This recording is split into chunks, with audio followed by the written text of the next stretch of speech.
거 그리고 프린트로 할 건데 우리 다 하지 않을 거고 중요한 것만 한번 볼게요.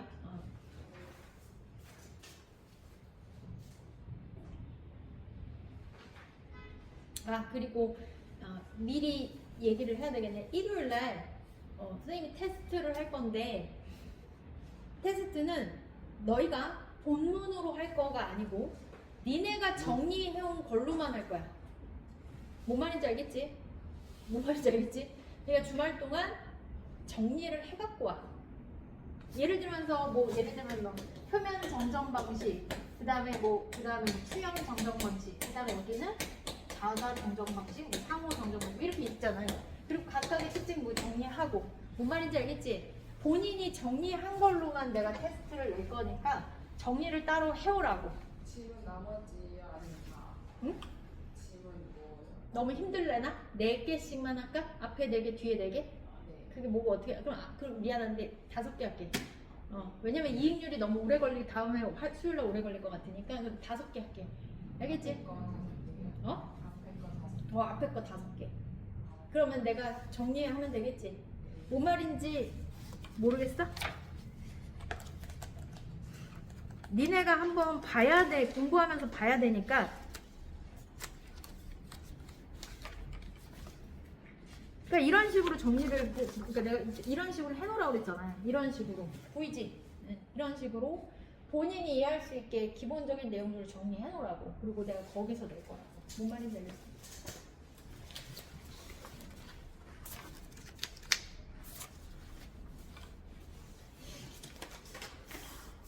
자, 우리 112쪽을 볼 건데요. 12쪽은 자, 어디를 보시냐면 다 아는 거야. 이 사람 그 사랑의 아빠 알죠? 이제 아내가 도망갔고 사라졌고 얘가 혼자 이제 이 아이를 키워야 되는데 끝에서 하나 둘 셋 넷 다섯 여섯 일곱 여덟 아홉 열 열하나 열두째 줄에 보면 그의 건의로 찾았니? 그의 건의로 2016년 8월부터 출생신고 완료 전이라도, 그러니까 출생신고를 하지 않아도, 완료하지 않아도 출생 이후 1년간 건강보험을 적용받는 제도가 마련됐고, 그 다음에 2020년 9월부터는 출생 이후 1년간이 아니라 출생신고 때까지로 늘어났다. 됐어? 자, 그래서 이런 것들은 그냥 일치 문제로 나올 수 있으니까 한번 보자는 얘기죠. 그래서 2020년에서는 출생 이후 1년이란 기간이 아니라 출생신고 때까지 늘어났습니다. 그래서 일선 주민센터 공무원들이 미혼부 지원 정책을 쉽게 찾을 수 있도록 여성가족부 홈페이지에 미혼부 자녀 출생신고 방법 및 지원 정책 안내라는 페이지도 따로 만들어서 어쨌든간 이 사람이 그렇게 노력을 한 결과물이라는 얘기죠. 그래서 이 사람이 어떤 식으로 이제 사랑의 아빠라고 했는데 얼마나 힘들었는지는 이제 앞에 나왔으니까 그거는 그냥 후루룩 읽어보시면 될 것 같아. 자, 13쪽 볼게. 그러면 지금 어떤 문제가 있냐. 조심해야지 사실상. 그죠? 김지환 씨가 친아빠인지 의심하는 것도 무리가 아니다. 유전자 검사 결과는 국가가 증명하는 서류가 아니고 뭐야? 무슨 가능성도 있다? 위조 가능성도 있다. 알겠지? 자, 그래서 위조 가능성도 배제할 수 없습니다. 상처받을 진짜 아빠에겐 미안하지만 그토록 냉정하게 의혹을 제기하는 게 바로 뭐야? 법이다 라고 했어. 자, 여성만이 임신과 출산을 할 수 있다는 사실은 법이 출생에 관한 모아부를 다르게 보는 출발점이 된다. 법은 아이의 엄마를 먼저 확정합니다. 그러니까 엄마가 먼저야. 여성이 결혼한 상태면 아이의 아빠는 여성의 법률상 남편으로 추정된다 라고 했지. 자, 여성의 법률상 남편이 아닌 친부가 친자 반제를 주장하려면 됐어? 그러니까 법률상 남편이 아닌 진짜 친부란 얘기는 그림을 그린다면 이 여자가 이제 이 사람이 법률상의 남편일 수도 있고 다른 사람이 또 있었을 수도 있잖아. 그치? 그래서 어떤 아이를 낳는데 이 아이가 누구있으면 진짜 친부일 수도 있죠.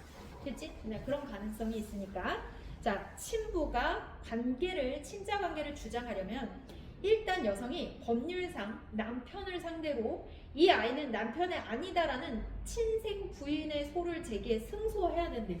그러면 상황이 그려져? 이 사람은 내 아이가 이 사람 입장에서는 뭐야? 친생 내 아이가 아니다라고 부인한대요. 했지? 자, 이렇게 부인을 하는 소에서 이겨야 되죠. 승소. 친부가 이해하는 내 아니다라는 뭐예요? 인지 신고를 해야 된대. 아우 너무 마음 아프지만 인지 신고를 해야 된다. 됐지? 인지 신고를 해야 된다. 자, 인지가 뭐랬어? 혼인 외의 출생자를 그의 생부 또는 생모가 자기의 자녀라고 인정하는 생모. 그래서 출생 외로 인정하는 거지. 그러니까 다른 남편의 아이다라는 신고를 해야 된다. 혼인 중 출생한 아이의 출생 신고 의무자는 부 또는 모이지만 혼인 외. 자, 혼인 중이면 당연히 뭐예요? 당연히 이 사람이나 여기 그림 보면 이게 엄마고 이게 남편이라고 했을 때 당연히 이게 이렇게 된 경우면 누가 하는 거야? 둘 중에 하나가 하면 되는 거지만 이렇게 된 경우가 문제인 거지. 됐지? 그래서 그런 경우는 어떻게 한다는 얘기야? 모만이 출생신고 의무자인 이유가 바로 여기에 있다. 자, 누가 하는 거야? 요렇게 된 경우에는 엄마가 해야 되는 거야. 요렇게 해서 난 아이인 경우에는 엄마가 해줘야 되는 거지. 됐지? 그러려면 이 사람이 내 아이가 아닙니다 라고 하는 과정이 들어가는 거죠. 아유 복잡해. 미혼부 혼자서는 출생신고를 한다 못한다? 못한다 라고 했어. 아, 그러니까 상황을 봐봐. 이 사람이 아까 그 사랑의 아빠라고 생각을 해봐. 사랑의 아빠. 그래서 사랑의 아빠에서는 지금 엄마가 도망간 상태잖아. 사라진 상태잖아. 그러면 이 과정이 없으니까 이 아이 어떡하냐 이거지. 이 과정이 없잖아. 친생 부인 뭘 해줘야 되는 게 없잖아. 물론 결혼을 했다는 전제. 아니 안 했으면 또 다른 문제가 있죠. 계속 볼게. 하지만 친생자 추정 조항과의 충돌 우려만으로 미혼부가 단독으로 출생신고를 하지 못한다는 논리는 당연히 성립되지 않는다. 친생자 추정은 1958년 민법 제정 때부터 있었지만 미혼부 단독 출생신고가 그때부터 맡겼던 건 아니기 때문이다. 제도가 바뀐 건 2011년. 자, 한번 볼까? 2011년 무슨 일이 있었나? 6월 30일 대법원이 부가 혼인의 자에 대한 출생신고 시모를 불상으로 신경할 경우 이를 수리하여서는 아니 된다라는 내용의 가족관계 등록 성례를 제정함과 동시에 모 불상 출생신고를 허용하는 두 사례를 변경하면서 벌어진 일이다. 이게 뭐야? 다시 한번 정리해볼게.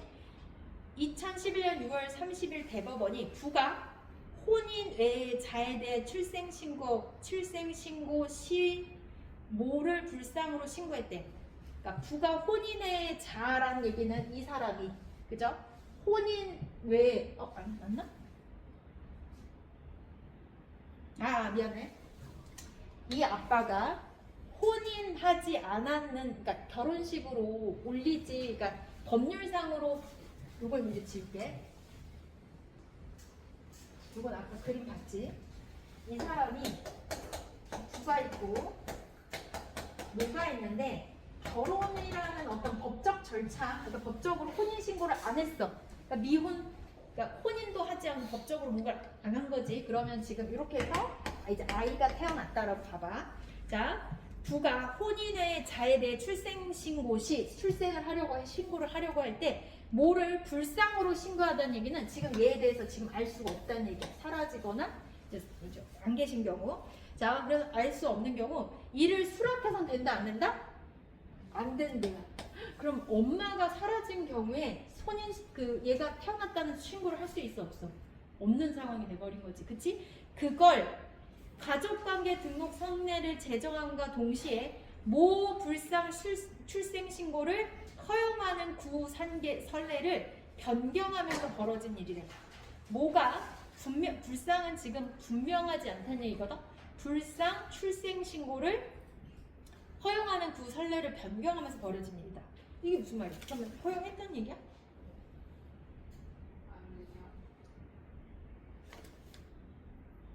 그걸 금지하는 걸 변경을 해서 예전에는 엄마가 중요하지 않은 출생신고를 허용했었는데 이 구술례를 변경했다고 했으니까 지금은 수리하면서 안 된다는 내용을 변경하고 놈들이 이게 뭐? 수리하면서 안 된다고 생각하는 원래는 뭐가 엄마가 중요하지 않아도 했었는데 지금은 이때부터 2011년부터는 허용하는 구성을 했네. 그러니까 원래는 자 이게 말이 이게 먼저 나왔어야 돼. 이렇게 됐을 때 엄마가 불상 지금 어떻게 됐는지 소재지가 파악되지 않았대도 원래는 뭐야? 허용했어 안 했어? 허용했어. 원래는 그 얘기야. 왜냐면 봐봐. 2011년 혼인의 자에 대한 수신신 곳이 뭐를 불상으로 신경하고 하면 된다 안 된다? 안 된다라고 했어. 이거라는 내용의 가족관계 등록 속내를 제정했고 안 된다고 한 거야. 못 되는 거지. 안 된다고 했고 이거는 원래는 뭐가 불상시 출생신고를 허용하는 이게 허용했던 게 부설례야. 원래 예전에는 됐어. 그거를 변경하면서 이루어진 일이다. 그 순서를 이상하게 쓴 거야. 이거는 순서대로 하면은 원래는 허용했어. 엄마가 불쌍할 수 있잖아. 도망가실 수도 있고 도망가신다 표현 미안해. 도망갈 수도 있고 생사가 불분명할 수도 있고 뭐 몰라. 그랬을 때 아빠가 혼자 남았으면 어떻게 했단 말이야 이제 했는데 그거를 2011년 6월 30일에 변경했어. 하면 안 된다라고. 됐지? 이해돼? 이건 순서를 좀 일치문제로 나올 수 있으니까 기억하세요. 아, 왜 어렵게 써놨지? 아이씨. 자, 그래서 그 전에는 아이의 출생 당시 뭐가 법률상 혼인관계가 아니라는 사실, 그러니까 그 전, 이때를 얘기하는 거겠죠. 사실을 증명하는 서류를 모의 비협조 내지 연락부조로 내지 못하면 2인 이상, 자 봐봐. 우리는 혼인 관계가 아니라는 사실을 증명해야 되는데 그걸로 이제 못 낸 거야. 그래서 자 못하면 2인 이상의 이웃이 여성의 유부녀가 2인 이상의 이웃이 여성의 유부녀가 아니라는 확인 서류를 인후인 보증서를 내는 방법으로 출생 신고가 가능했대. 자, 그럼 이게 무슨 말이야? 인후인이 친구란 얘기지. 이웃 이상의 이웃인 여성이 2인 이상의 이웃인 여성이야. 이 여성이 유부녀가 아니라는 확인 서류인 인후인, 이 사람이 인후인 보증서류를 내는 방법으로 출생 신고가 가능했대. 그러니까 엄마가 사라졌을 경우에 이 두 여자들이 알아서 이 출생 신고서를 제출할 수 있도록 도와준 거지. 됐어? 자, 그래서 인후인 보증서를 내는 방법으로 출생 신고 가능했는데 대법원이 선례를 어떻게 했어? 이때 변경했다라고 했지. 가능했던 걸 변경하면서 신고를 받아주지 말라고 한 거야. 2011년 안 돼 한 거야. 엄마가 사라져도 그냥 사라졌다는 표현은 불쌍이니까 사라져도 이건 안 돼 라고 한 거야. 이 아이가 둥둥 뜨게 된 거지. 무슨 말인지 알겠어? 그래서 그 전에는 아줌마 둘이서 이 여자는 유부녀가 아니에요 라는 확인 서류인 인후인 보증서를 내면 출생신고 가능했대. 됐어? 그러니까 어차피 얘네들은 혼인신고가 안 되었기 때문에 아줌마가 아니야. 그치? 결혼한 여자로 안 친단 말이야. 됐지? 그러니까 그런 식으로 이제 생각을 하면 되겠죠. 그래서 말라고 했어. 문제는 모 불상의 출생신고를 막아버리면 친생자 추정과의 충돌은 피할 수 있지만 출생신고를 할 수 없는 아이들이 생길 게 뻔한데 이에 대해서는 아무런 대책을 마련했다 못했다? 못했다. 그럼 어떻게 둥둥 떠있는 이 애들은. 자, 네 번째 계속 봐봐. 선례 변경 이후 아이 엄마의 협조를 받을 수 있는 미혼부가 우회적으로 출생신고를 할 수 있는 방법이 있기는 했대. 자, 우회적인 방법이 있어. 근데 이때는 엄마의 상황을 알 수 있는 경우죠. 뭐라 그랬어? 마치 아이가 하늘에서 떨어진 것처럼 아이의 성과 본을 창설하래. 이 개 같은 경우에 이 아이의 성과 본을 뭐 한 거야? 새롭게 만드는 거야. 새로운 성과 새로운 본. 나는 어디에 살고 있는 건데 이 아이를 새롭게 만든 거야. 마치 없는 아이였던 것처럼. 그래서 봐봐. 그러면 이 아이가 뭐야? 광화문 김이면 광화문 김의 시조가 된 거야. 왜? 새롭게 만든 거니까. 됐어? 아이를 창조하는 거지. 성과 본을. 그러면서 이 아이를 기초에 아이의 가족관계 등록본을 만든 거야. 가족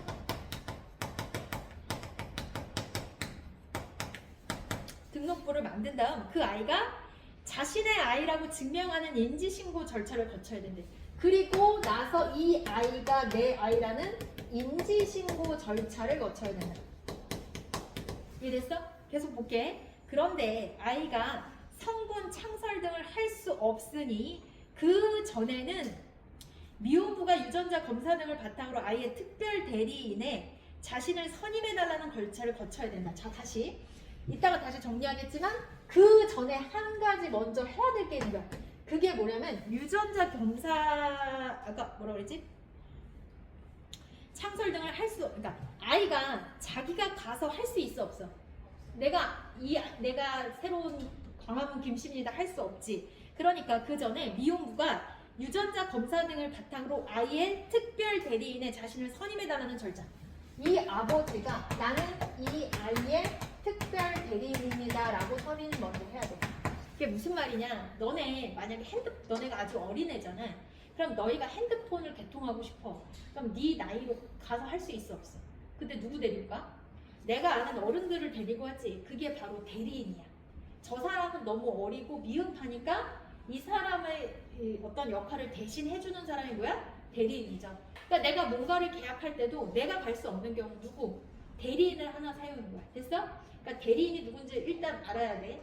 그러면 대리인은 그 사람의 역할을 대신 뭐 해주는 사람이다? 해주는 사람이라고 생각을 하면 돼. 되니? 자, 그래서 즉을 보면 이해가 될 거야. 자, 미성년자 특별 대리인이 먼저 돼야 돼. 이해돼? 그 아이가 나는 누구요 하고 이름을 낼 수 있어 없어? 동사무소 가서 나 새로운 성을 창설할 수 없으니까 이 아이는 미흡하니까 일단 누가 대신 가주는 거야? 특별 대리인이 가줘야 돼. 근데 특별 대리인이 누가 돼줘야 되는 거야? 애 아빠가 돼줘야 될 거 아니야. 그러니까 그 아이 아빠가 DNA 검사를 해서 나는 이 아이의 특별한 관계다라고 해서 대리인이라는 걸 보여줘야 돼. 됐지? 그러려면 대리인이 선임돼야 되겠지? 그래서 대리인 선임 재판은 한 번 거쳐야 되고 그 다음에 성분 창설 재판. 말이 어렵지? 성분 창설 재판 거쳐야 되고요. 그래서 가족관계부 만드는 창설 또 재판 거쳐야 되고 그 다음에 마지막에 인지 신고를 거쳐야 한다. 됐어? 자, 여기가 왜 4단계지? 여기 봐봐. 그림 봐봐. 이해하면 되지? 이 아이를 이렇게 데려오면 돼. 근데 그 과정 하기 전에 한 단계가 먼저 선행돼야 된다. 그게 바로 뭐야? 특별 대리인을 선임해야 된다. 이 아이는 어리니까 어른이 먼저 가주는 거야. 그래서 특별 대리인과 관련한 재판 한번 하고요. 그 다음에 성분 창설해야 되지? 만들었습니다 해서 재판하고 그걸 또 뭐야? 가족관계 등록부에 다시 이제 올려야 되니까 가족관계부에나도 창설 재판을 하는 거야. 그래서 세 번째지. 첫 번째, 그 다음에 성분 창설, 가족관계부 창설 재판, 그리고 마지막에 내가 얘를 데리고 가겠습니다 라고 하는 인지신고 절차를 거쳐야 되는 거죠. 됐어? 자신의 아이라고 증명하는 인정하는 재판까지 해줘야 돼. 자, 그래서 미안해. 재판이 아니라 신고야. 얘는 신고야. 다른 건 재판인데 이거는 뭐야? 신고야. 알겠지? 그래서 신고해주고 4단계를 거쳐야 된다. 그래서 이런 것들은 표시해 놓으세요. 알겠지? 야, 니네 대단한 어떻게 눈으로 보냐? 나중에 어떡하려고 눈으로 보냐? 표시해놔야지. 미성년자 특별 대리인 선임 재판, 성분 창설 재판, 가족관계부 창설 재판. 이 방법은 아주 복잡할 뿐더러 법률 전문가에게조차 생소했고 설령 그런 방법을 알더라도 대부분의 평균 이거 까기 얼마나 걸려? 1년 6개월 정도 걸리겠죠. 못해도 2년. 그래서 경제적 여유가 있다 없다? 없다. 너무 복잡하죠. 그래서 가족관계 등록 승리가 바뀌고 2년 정도 지나인 아까 2011년이었던 거 기억해? 몇 년이야 이제? 2013년 11월 2년 지났어. 이제 달라진 추이를 봐야 되겠죠? 20대 초반에 한 미혼부가 아이의 출생신고를 할 수 없어. 어쩔 수 없이 아이를 대위박스에 맡긴 채 입대해야하는 기사가 나왔어. 그래서 그 직후에 몇 년? 2013년에 아이 엄마의 인적사항을 모르는 미혼부의 출생신고 간소화를 위한 가족관계등록법 개정안이 그러니까 엄마를 모를 때 어떡할 거냐라고 해서 가족관계등록법 개정안이 생겨난 것이다. 됐어? 자, 이거는 허용이 안 되니까 우회적으로 이렇게 했었던 방법이고 여러 가지 문제 때문에 아이를 버리게 되잖아. 그러니까 이건 버려서는 안 되겠다. 개인박스에 버렸다며. 그래서 안 되겠다 해서 가족관계 등록법을 뭐 했다? 개정안을 처음 발의되었다. 됐지? 자, 이 안은 뭐야? 국회에서 먼지가 쌓인 채로 묻혀 있다가 사랑이 아빠 사연이 엄청난 단어 뜻 아주 그냥 큰 반응이야. 불러일으키면서 한순간에 관심 법안으로 주목되었다. 국회에서 임시국회가 열리고 상임위인 법사위에 상정되었다. 6번째, 국회 심사 과정에서 친생자 추정과의 충돌을 어떻게 해결하느냐의 논의가 중심이 되었다. 김지현 씨의 경우와 달리 서류상 결혼한 여성이 남편이 아닌 남성의 아이를 낳았을 때가 문제였다. 서류는 결혼한 여성이 아닌 남편이 아닌 남성의 아이. 그러니까 아까 그림 볼게요. 자, 이렇게 해서 아이가 나타났을 때 문제가 되는 거지. 자, 국회에서 약 1년간 논의 끝에 혼외자의 신고 의무자를 뭐로 한정하는 혼외자의 신고 의무자를 뭐야? 신고는 누가 해? 뭐가 하는 건 그대로 두대. 아까도 누가 했었어? 기억나? 그림? 엄마가 했었지? 그러려면 그 아빠가 내 아들, 내 자식 아니다, 내 딸 아니라는 걸 했었어야 되잖아. 그러니까 그건 그대로 두대. 됐어? 친생자 출생의 인지를 규정하는 같은 법 57조를 보완하는 것으로 개정됐다. 이거를 이제 뭐야? 보완을 했대요. 엄마가 신청을 하는데 보완을 했대. 기존에는 인지신고의 전제로 특별 대리인 선임, 성본 창설, 가족관계 등록부 찬설의 절차를 거쳐야 했지만 개정 법안에 의하면 친생자 출생 신고를 위한 확인 신청을 제기해 인용 심판을 받으면 그 심판서를 첨부해 출생 신고를 할 수 있고, 자, 어떻게 달라졌냐면 친생자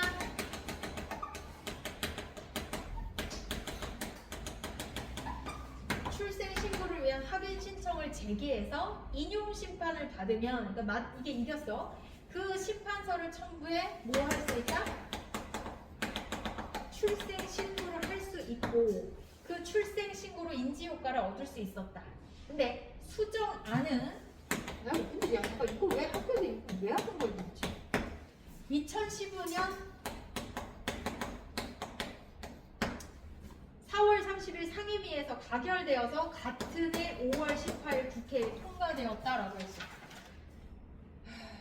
잠깐만.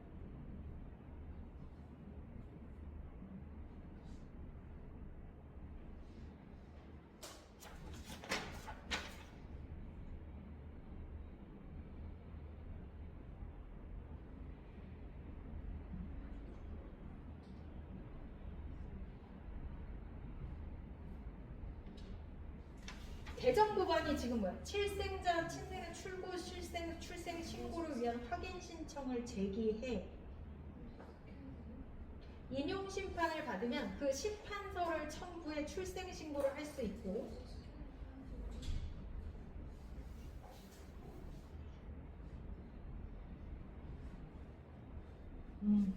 그러니까 지금 아버지가 어떻게 할 수 있다는 얘기야. 친생자 출생 신고를 위한 확인 신청을 제기해서 이것이 인정받으면, 그러니까 아빠가 이걸 내버리는 거야. 엄마가 하는 게 의무긴 하는데 보니까 지금 신고 의무자는 모이긴 하지만 친생자 출생의 인지를 규정하는 것을 보완했다라고 했으니까 친생자 출생 신고를 위한 확인 신청을 제기해서 인용 심판을 받으면 그 심판서를 첨부해 출생 신고를 할 수 있고, 그 출생 신고를 인지 효과를 얻을 수 있도록 했다라는 걸로 봐서, 아까 같은 경우는 새아빠가 나는 이거 내 자식이 아니요 뭐요 뭐 어떤 절차를 했어야 되지, 그러니까 그걸 지금 안 하는 것 같아. 그걸 안 하고 이 아버지가 친생자, 이건 내 자식입니다, 출생 신고를 위한 확인 신청을 해서 어떤 식으로든 인정을 받으면 그것 자체로도 출생 신고를 할 수 있다라는 거지. 되니? 자, 이럴 때는 사실 미혼부가 하는 거겠지. 원래는 엄마가 해야 되지만 엄마가 없는 경우는 이렇게라도 하는 거지. 무슨 말인지 알겠어? 이해돼? 자, 그래서 그렇게 생각하시면 됩니다. 그래서 이렇게 했고 수정안은 4월 30일에 해서 5월 18일에 국회에 통과되었다. 그래서 이게 통과됐다. 됐니? 그래서 아까 그림을 내가 빼먹어서 이렇게 했는데 이게 이렇게 됐을 때 이렇게 해서 자식이 났었고 했는데, 이때 이 과정에서 아버지가 너무 복잡했어. 친부까지 너무 머리 아팠는데 그걸 간소화해서 이 아버지가 직접 친생자 출생 신고를 하면 되는 거지. 자, 그래서 개정 법안에 의하면 친생자 출생 신고를 위한 확인 신청을 제기 인용 심판을 받으면 그 심판서를 첨부해 신고서를 출생 신고를 할 수 있다. 자, 8번째 단락 봐봐. 자, 그러나 법 이후에도 미혼부가 출생 신고를 하는 어려움이 완전히 해결되진 않았대. 미혼부의 출생 신고를 간소할 목적으로 만들어진 사랑이법의 모의 서명 등록 기준지 및 주민등록번호를 알 수 없는 경우에 적용되는데 일부 법원에서는 모의 인적 사항 3가지를 다 몰라야 사랑이법이 적용된다고 본 것이다.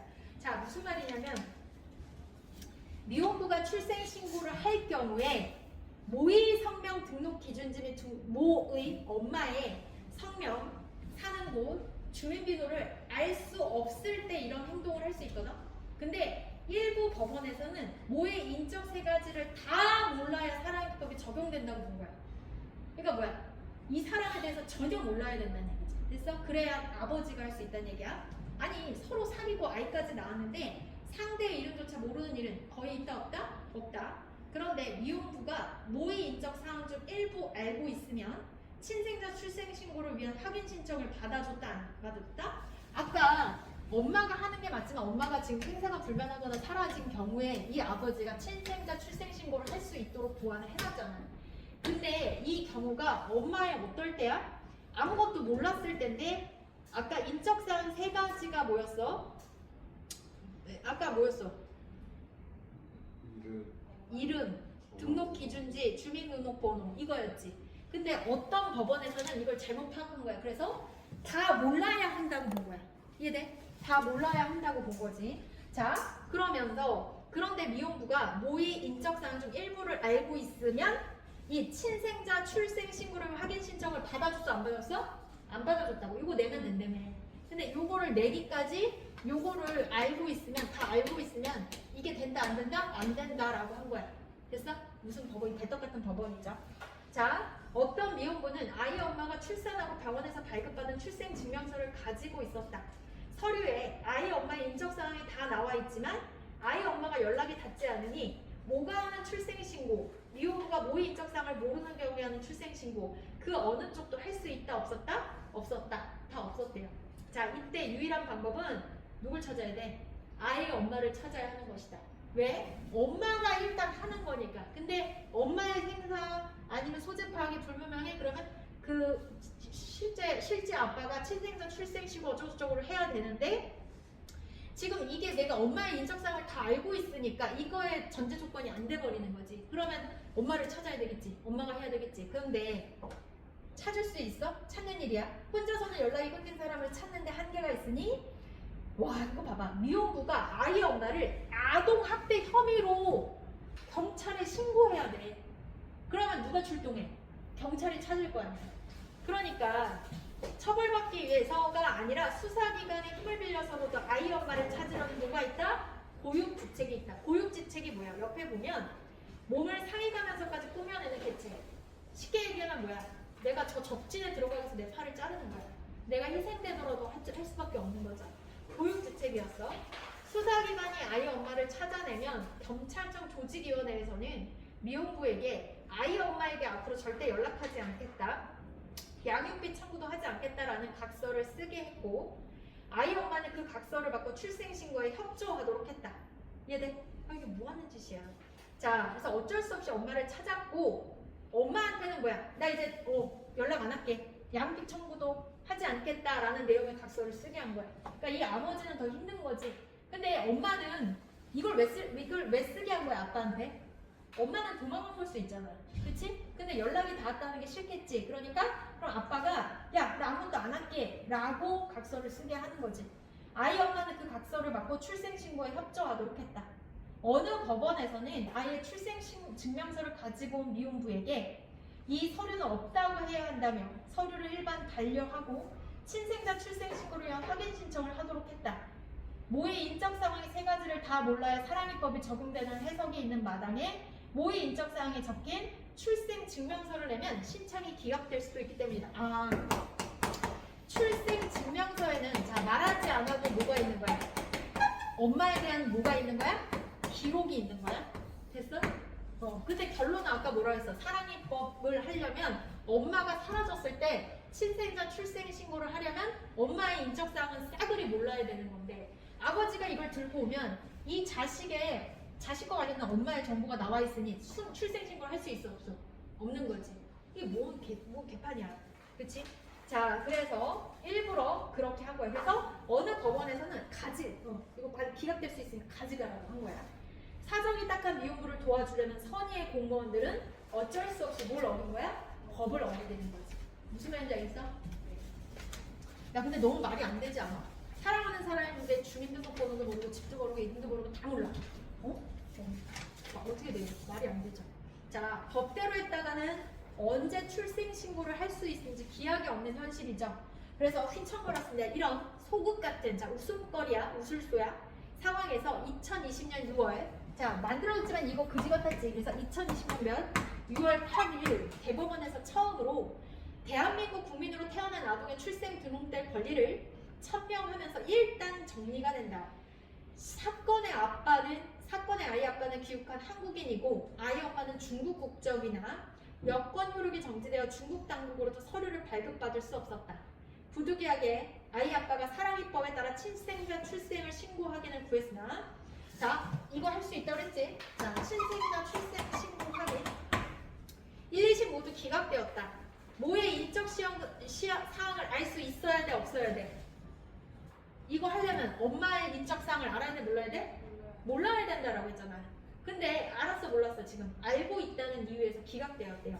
그래서 대법원은 가족관계 등록법에서 말하는 모의 엄마의 성명 등록 기준지인 등록번호를 알 수 없는 경우에는 예시적인 것이므로, 자, 이렇게 바꾼 거야. 모의 인적사항은 알지만 자신이 책임질 수 없는 사유로 출생신고에 필요한 서류를 갖출 수 없는 경우 등과 같이 그에 준하는 사정이 있을 때에도 사랑입법이 적용된다고 해석하는 것이 옳다는 거다. 이해돼? 아까는 엄마에 대한 인적사항을 이 세 가지를 모두 몰라야 된다라고 했는데, 야, 그러다 보니까 말도 안 되는 일들이 벌어졌죠. 그래서 야, 괜찮아. 그냥 모의 인적사항은 알 수 있잖아. 사랑하는 사이인데 알 수는 있는데 다른 여태 준하는 어떻게 뭔가 불가능한 상황이 있어. 그래서 출생신고에 뭔가 갖출 수 없는 어떤 애로사항이 있기 때문에 그것 때문에 이제 출생신고, 사랑입법을 통해서 아버지가 출생신고 할 수 있게 하자라고 한 거지.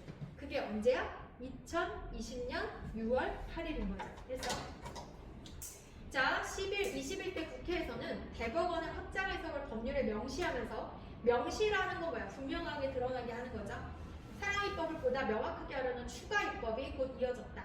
법안 심사 과정에서 법원 행정처가 유전자 검사만으로 미혼부의 출생신고를 허용하자는 내용의 개정안을 제시하기도 했지만 친생자 추정과의 충돌은 여전히 남다른 문제 등에 있어서 일단은 논의야. 그러니까 중요한 건 유전자 검사만으로 출생신고 하자는 건 받아들였어, 안 받아들였어? 이건 아니야. 이건 아직 아니라는 거야. 알겠지? 자, 그 다음에 그래서 아무튼 간에 이 법이 섬세하게 수정돼서 21년 2월 26일에 이제 국회 본회의를 통과했대요. 자, 그러면서 서두에서 영화 내용은 넘어가고 끝에서 15째 줄 끝에서 5번째 줄 볼게. 이름 무명여, 성별여, 주민등록번호 불상, 생년월일 불상, 아이 신체 검안서에 이름이 무명여로 적혔다. 이거 영화 내용이야. 엄마 아빠가 그리고 주에서 불러준 하민이라는 이름이 있었지만 태어나 처음 만든 공식 문서에서는 아이의 이름도 짧은 삶도 없었다. 여성이 살인죄로 재판을 받는 동안 검사가 여성을 설득해 아이의 출생신고를 하도록 했다. 문서에 적힌 이름은 하민, 아이의 죽음이야 존재를 인정받았다. 이건 영화 내용이고, 오른쪽 볼게요. 12번. 아동인권단체는 이런 문제를 해결할 방법은 보편적 출생 등록제도라고 주장한다. 이 내용 봤어야 되나? 이게 그거죠. 영화 내용이 자신의 딸을 이제 살해하고 자살을 시도하다가 여자는 살려놨고, 근데 이 여자가 혼인을 한 상태는 아닌 상태에서 다른 남자랑 이제 사실혼 관계로 지냈던 딸이었던 거야. 그러니까 그 딸은 계속 출생신고를 하지 못한 사람이야. 못했고, 그 딸이 남편의 친생자로 추정받기에 사랑입법이 적용되지 않은 경우란 얘기는 실제 진짜 아빠 말고 이제 가짜 아빠라고 한다면 가짜 아빠로 이름이 이제 됐기 때문이다라는 거지. 자, 그래서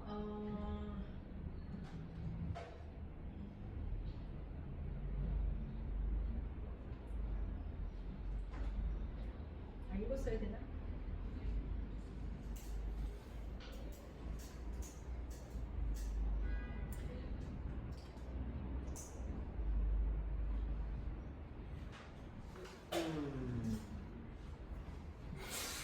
그래서 친구인 남성은 딸이 출생신고가 안 되는 상태에서 학교를 가지 못했고 6개월 동안 별거했고 그래서 이제 어쨌던가 저쨌건 사랑했지만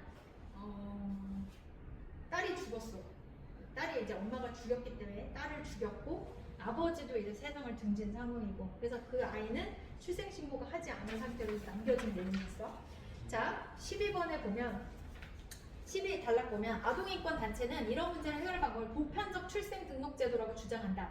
아이가 태어날 때 병원에서 곧바로 출생을 국가에 통보해 출생신고에 누락되는 아이가 없게 하면 부모가 아이를 출생하지 않은 문제가 자연스럽게 해결되어 아동학대 및 방임도 쉽게 발견할 수 있다는 것이다. 정부가 그 필요성을 공감하고 2019년 포용국가 아동정책을 통해 출생통보제도를 도입하겠다고 발표한 정부는 2021년 6월 의료기관이 국가에 출생사실을 통보하도록 하는 내용을 담은 가족관계등록법 개정안을 입법 예고했다. 라는 거니까 지금 결국은 뭐 얘기하는 거야? 보편적 출생등록 제도에 대해서 일단 긍정적으로 검토하는 거지. 병원에서 얘가 태어났어요 하면 출생신고에서 누락되지 않게 뭔가를 해주는 거지. 근데 이게 아직 이뤄졌는지는 안 나온 것 같아.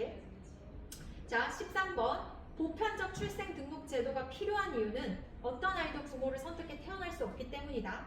사랑이와 하민이들은 존재하는 사회는 부모가 누구인가에 따라 태어난 아이를 차별하는 사회다. 그 아이들에게 누구든지 성별, 종교, 사회적 신분에 의한 차별을 받지 아니한다는 헌법의 문장이 태어날 때부터 무너져 있었다. 차별받았죠. 아동은 태어난 즉시 출생 등록되어야 한다는 유엔 아동권리 협약의 저 당연한 법문이 아프게 다가오지 않게 존재하지만 존재를 증명할 수 없는 아이들이 더 이상 없는 세상에 하루빨리 와야 된다라고 하고 있는 상황이죠. 그러니까 잠깐만, 이 영화에서는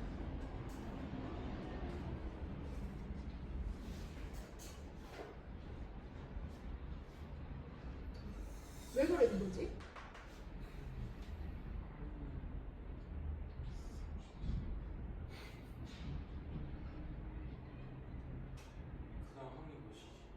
얘는 그냥 그걸 안 했네. 아이를 아예 출생신고를 안 해서 진짜 아빠가 빡친 거네. 자, 여기 정리를 할게요. 그 왔다 갔다 해서 다음에 다시 정리하겠지만 원래 우리나라에서는 일단 여러 가지로 이제 문제가 있어. 요거에 대해서. 근데 2011년 6월 30일에 원래 엄마가 어떻게 할 수 있어? 그냥 엄마가 아까 어디니? 2011년 6월 30일.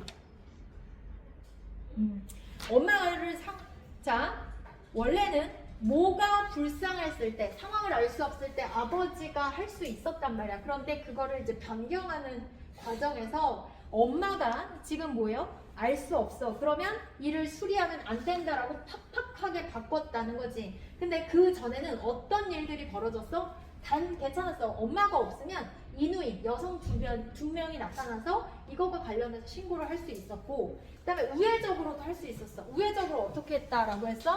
이 아이가 성과 본인 창설시키는 거지. 근데 얘가 아이가 혼자 가서 할 수 없으니 아빠가 가서 내가 원래 특별 대리인입니다 라고 해서 먼저 그것 관련해서 재판을 하고, 성과 본을 창설한 재판을 하고, 가족관계 등록과 관련해서 창설을 해서 거기서 오케이, 당연히 뭐 승소하겠지, 이길 수밖에 없게 해주겠지. 그래서 인지신고를 하면 됐었단 말이지. 그런데 2011년에 그걸 어떻게 못하게 해버렸다는 거야. 그래서 여러 가지 문제들이 생겨났던 게 이제 2013년이 돼버리는 거죠. 11년에 뭐 자살 사건도 일어나고 그러니까 자살이 아니라 베이비박스에 버리니까 2014년 3년에 가족관계 등록법을 개정안을 했어. 근데 그 상황이 뭐였냐면 엄마가 출생신고를 하는 건 이제 계속 가는 거야. 왜? 몸 불상이 안 된다 그러겠잖아. 그러니까 엄마가 하는 게 맞아. 그런데 엄마가 안 될 경우에는 내가 자꾸 가짜 아빠라고 그랬는데 그 원래 찐 아빠, 진짜 이 아이의 아빠가 출생 신고로 확인을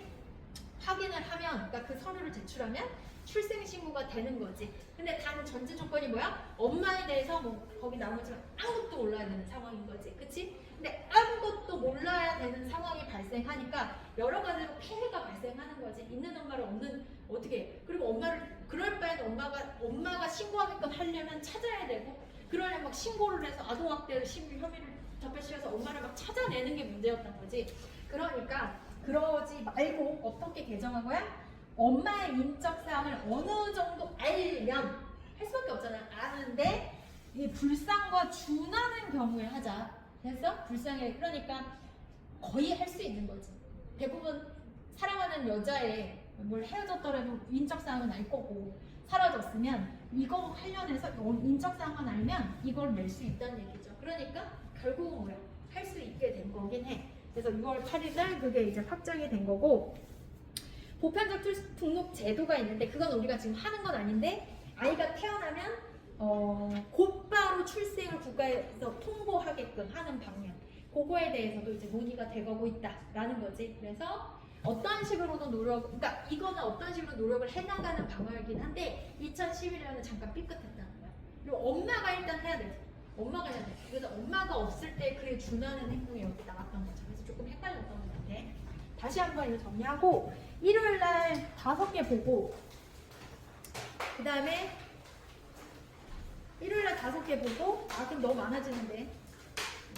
그리고 수요일날 6개 보고, 그치? 요거까지 하면 6개 정도 되죠? 일요일날, 그 다음에 화요일날 6개 보고. 그렇게 할게요. 그럼 마무리 좀 하도록 해볼게요. 어? 이거는 너네 공부하면서 이거는 해갖고 일요일날 오세요. 알겠지? 일요일날 해갖고 오세요. 여기까지.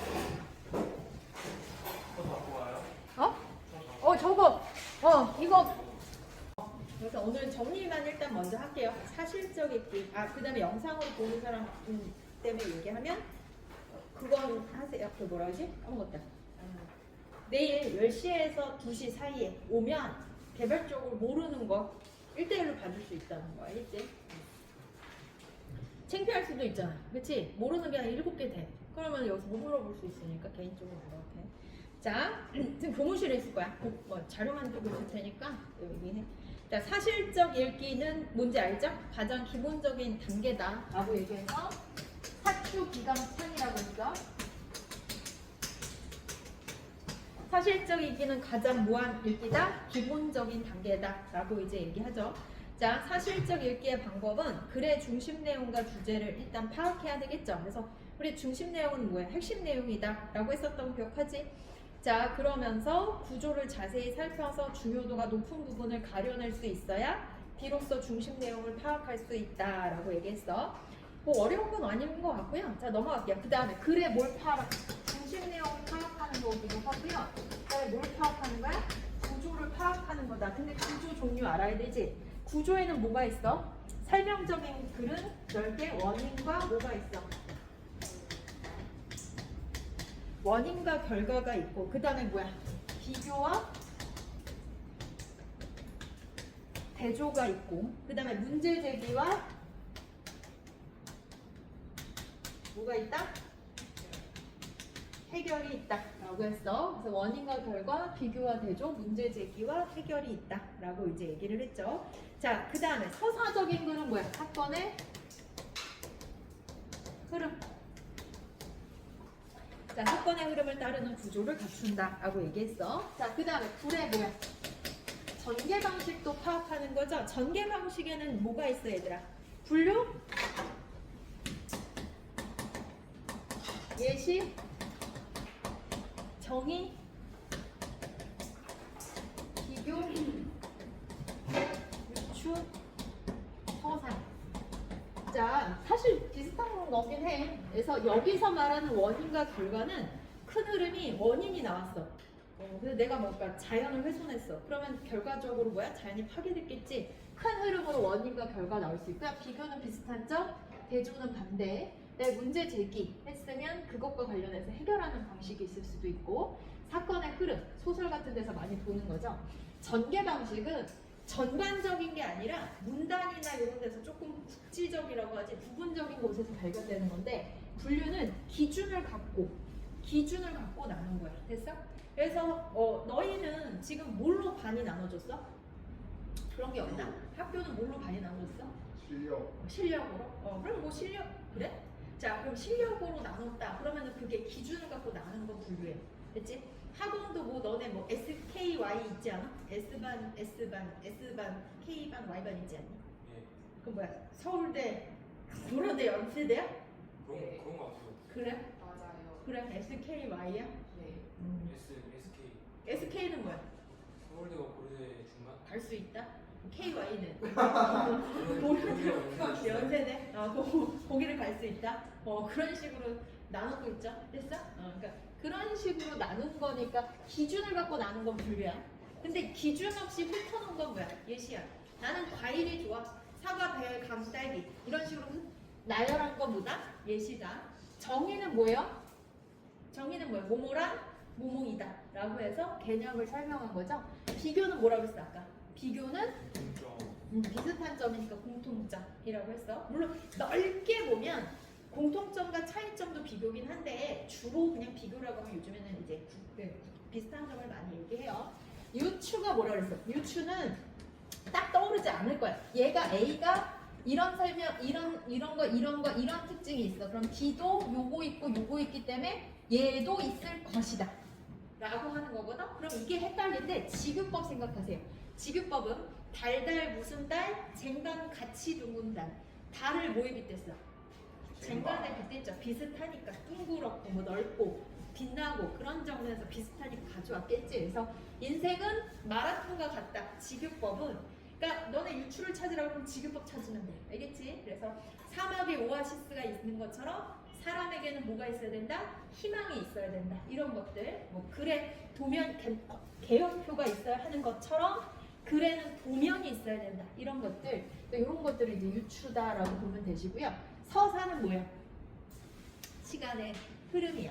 알겠지? 그래서 아까 얘기한 것처럼 사건의 흐름이 서사라고 생각하면 좀 편해요. 알겠지? 이런 게 있다라는 거야. 자, 그 다음에 그래서 이 행랑채 기억나? 이거 행랑채? 일주일 됐으니까 행랑채 이 사람이 이게 사용된 게 뭐냐라고 했을 때 집이 3칸이 있었는데 얘는 수선한 지 얼마 안 됐어. 근데 얘는 되게 이제 다 3개가 다 고장이 났는데 얘는 오랫동안 이 2칸은 방치를 해뒀고 얘는 금방 수리를 했다 그 얘기야. 그러면 당연히 비용이나 여러 가지 시간적인 면에서 이 수리를 금방 한 거는 괜찮아졌는데 오랫동안 방치한 거는 너무 힘들었다라는 얘기지. 되니? 자, 그러면 뭐와 같다? 사람도 이와 같아서 잘못된 것을 빨리 고치지 않으면 문제가 생긴다. 됐어? 그리고 나라의 일도 넓게 확장해서 사람들이 살고 있는 이 나라의 일도 마찬가지라서 빨리 탕간오리들 나쁜 놈들 이렇게 방치하면 고치기를 꺼려하지 않으면 나라가 어떻게 된다? 망하게 된다라고 했어. 그러면 상황이 비슷하죠? 비슷하죠? 자, 비슷해. 결국은 이 빨리 수리하지 않은 집이나 빨리 잘못된 점을 고치지 않는 사람이나 빨리 탕간오리들을 없애지 않은 정치나 다 비슷한 점을 가지고 온 건 다 뭐라 그래? 유추라고 한다. 알겠지? 유추.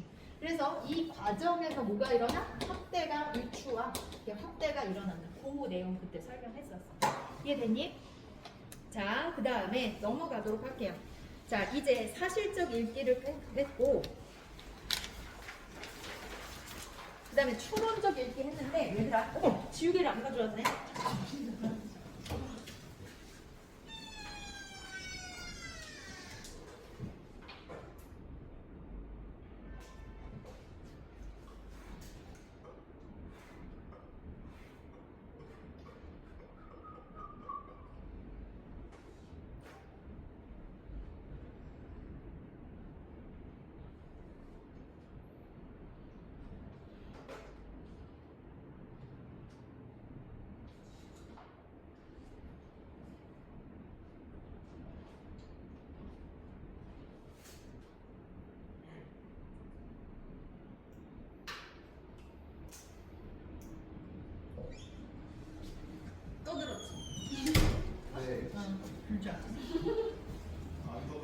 들렸어요? 아니야, 여기 녹화된 거 돌려보면 되겠지. 그지? 돌려봐 주십시오. 안 떠들어도 어떡하실 거예요? 모르지 또. 내 욕을 했을 수도 얘기 있고. 안 하실까요? 여기 지안이 욕했을 수도 있고. 자 여기 욕을 안 했다면 어떡하실 거죠? 그냥 그런가 보죠. 뭐 하는 거야? 자 일단 추론적 읽기를 볼 건데 추론적 읽기는 자 보이니? 개념 너네는 공부할 때 항시 목차를 기준으로 보는 거야. 알겠어? 항시 숲을 먼저 보는 거야. 나무를 보기 말고. 자 추론적 읽기의 개념은 뭐예요? 추론적 읽기는 추측하면서 읽는 것이다. 그래서 의도, 목적, 숨겨진 주제, 생략된 내용 이런 것들을 찾아내야 된다. 그래서 사실적 읽기가 세 번째 줄 봐봐. 글에 직접 드러난 내용과 구조 이건 직접 눈에 띄어. 이걸 파악하는 것이라면 추론적 읽기는 사실적 읽기를 토대로 요거 당연히 사실적으로 읽어야 기본적 내용 이해가 파악되겠지. 토대로 글의 의미를 더 깊이 이해하는 것이다. 자, 추론적 읽기 3개. 의도, 목적, 그 다음에 숨겨진 주제를 추론하면서 읽는다. 됐어? 그 다음에 생략된 내용을 뭐 하면서 읽는다? 추론하면서 읽는다. 그치? 자, 그럼 여기 볼까? 글쓴이의 의도, 목적, 숨겨진 주제. 글쓴이의 의도와 목적이 담겨있다. 어떤 의도와 목적에서 글을 썼는지 직접 밝히는 경우는 드물고 직접 의도와 목적을 이야기했다 하더라도 그것을 배고파서래. 그대로 받아들일 수 있는 경우도 있다. 내가 왜 배고파서가 나왔냐면 내가 지금 예문을 얘기하려고 그랬었어. 자, 니네 밥을 왜 먹어? 그거야. 그게 의도야. 됐어? 내가 의도가 있기 때문에 밥을 먹는 거죠. 됐어? 그냥 먹진 않지. 때가 됐으니까 먹기도 하는 거고. 그래서 의도와 목적을 이야기했다 하더라도 그것을 그대로 받아들일 수 없는 경우가 있다. 그래서 항시 글에는 의도가 있어. 내가 이거를 어떤 사람에게 설득하려고 쓸 수도 있고 설명하려고 쓸 수도 있고. 자, 그래서 따라서 독자가 글의 내용과 맥락을 자세히 살펴서 글쓴이의 목적 이거를 숨겨진 주제를 추론해야 글의 내용을 온전히 파악할 수 있다라는 거지. 자, 그래서 직접 의도와 목적을 이야기했다 하더라도 그대로 받아들일 수 없는 경우도 있고 그래서 독자가 글의 내용과 맥락을 잘 따지면서 의도는 뭐고 목적은 뭐고 숨겨진 주제는 뭔지 추론하면서 읽어야 된다라고 했어. 자, 그 다음에 생략된 내용 봐봐. 우리는 글을 쓸 때 모든 정보를 글에 직접 제시하지 않죠. 글쓴이는 글에 쓰는 목적을 고려해서 정보를 의도적으로 감추거나 생략하기는 한다. 능숙한 독자는 이러한 부분을 채워가면서 글을 읽는다. 독자는 글의 앞뒤 문맥, 글의 구성하는 단어나 문장 등에 나타난 여러 단서를 찾고 자신의 뭐와 뭐를 적극적으로 활용하여 자, 이런 거를 찾을 때는 나의 뭐예요? 배경지식, 스키마라고 하죠? 경험. 배경지식과 경험을 가지고 숨겨진 의도를 찾아가면서 글쓴이가 직접 말하지 않는 부분까지 추론해내며 읽어야 된다. 내가 이거 예전에 뭐 얘기했냐면 춘향전 그때 얘기했을 거야. 춘향전에서 보면 겉으로 드러난 주제는 뭐야? 겉으로 드러난 주제는 남녀간의 사랑이죠? 이몽룡과 선춘향의 아리따운 사랑 이야기인데 사실 그 속에는 뭐가 담겨 있어? 춘향이는 기생 딸이에요. 신분이 좋진 않아. 그런데 정렬 부인까지 양반의 부인까지 올려갔단 말이야. 그 얘기는 그만큼 어때? 그러니까 여성이 아니지 인간이 뭐 하고 있는 거야? 상승 욕구, 인간의 신분 상승 욕구가 반영된 거죠. 나쁘게 말하면 나쁘다고 하기엔 좀 그렇지만 좀 부정적으로 표현하면 신분 상승 욕구. 그건 어디서도 보여? 드라마 같은데 보면 재벌하고 이제 가난한 여인하고 만나면 이제 여인이 막 해서 그래가지고 이제 쟁취하는 내용이 이거잖아. 그런 것들이 계속 있죠. 그래서 어떻게 보면은 신분 상승 욕구, 또 좋게 얘기하면 인간 해방 이런 게 담겨져 있고 그 다음에 이몽룡이 변학도를 징벌하는 과정에서 탐관오리 횡포를 고발한단 말이야. 그러니까 우리가 주제는 딱 사랑이긴 하지만 그 속에 숨겨진 것까지 다 알아내라는 얘기죠. 그러니까 너네 아는 흥부전 같은 경우 흥부놀부 그 얘기도 보면 그냥 형제애, 권선징악 그 표면적으로 얘기하는 것 같지만 사실상 그 속에는 뭔가 담겨있는 거야? 빈농과 분농과의 갈등이 담겨있기도 해요. 그래서 그런 식으로 그런 속뜻까지 밝혀보는 거지. 그러니까 숨겨진 주제는 무엇인가 찾아보는 거죠. 내가 예전에 막 나 드라마 같은 데 보면 내가 왜 어렸을 때 있잖아. 그런 게 항시 의문이었어. 테레비 같은 데 보면은 가족끼리 나와가지고 뭐해? 막 밥을 먹어. 그리고 엄마 학교 다녀오고 있으니까 좋습니다 하면서 그냥 학교 가. 그럼 나는 꼭 의문이 생기죠. 쟤는 왜 이빨 안 닦고 가지? 왜 화장실로? 그러니까 그런 것들은 뭐야? 생략했을 거 아니야. 그런 건 나중에 알아서 상황에 따라서 쟤는 닦고 갔다 뭐 이렇게 생각하면 될 거 아니야. 그러니까 말해주지 않은 것도 본인이 알아서 그걸 메꿔가면서 읽어야 되는 거죠. 그치? 나는 뭐 드라마로 예를 들긴 했지만 생략된 내용 이런 것들 다 추로 떠나서 있는 거야. 요거 생략된 이쪽에 붙었네. 자, 그 다음에 저에게는 꿈이 있습니다 라는 흑인 이 마틴 루터 킹이라고 들어봤지 이 사람. 저에게는 꿈이 있다. 언제가 이 나라가 떨쳐 일어나 진정한 의미의 국가이념을 실천하라는 꿈. 모든 인간은 평등하게 태어났다는 진리를 우리 모두 자명한 진실로 받아들이는 날이 꿈이 올 것입니다. 날이 오리라는 꿈입니다. 그러면 답이 나왔지. 모든 인간은 평등하게 태어났다는 진리가 받아들이는 날이 오는 게 나의 꿈이래. 그러면 지금 그렇지 않다는 거지. 그러면 이 사람은 차별받고 있다는 걸 알 수 있는 거죠. 되니? 더더군다나 저에게는 꿈이 있습니다. 2번 반복했다라는 건 그만큼 어떻다는 얘기야. 강조하면서 열망한다는 거죠. 그만큼 그 꿈이 이루어지기를 바란다는 거예요. 그래서 마지막 단락 보시면 미국의 흑인 인권운동가 마틴 루터 킹의 연설문 서두다. 인종차별에 대한 정보가 직접 있어 없어? 없지. 나는 차별받고 있어요는 아니지만 직접적으로는 얘기는 하지 않았지만 속뜻이 뭐야? 나는 우리가 차별받지 않는 날이 왔으면 좋겠습니다. 하고 있다는 거 아니야.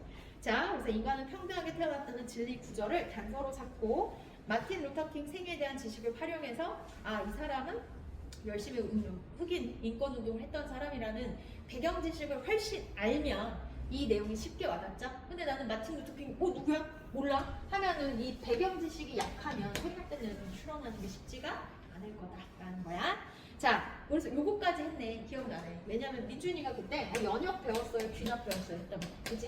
연역하고 귀납하고 유추하고 변증법 이렇게 있는데 연역이 뭐야? 연역. 자, 이음으로 시작하는 거. 일반적인 걸 앞에 놓은 거야. 그래서 일반적이라는 건 보편적인 거.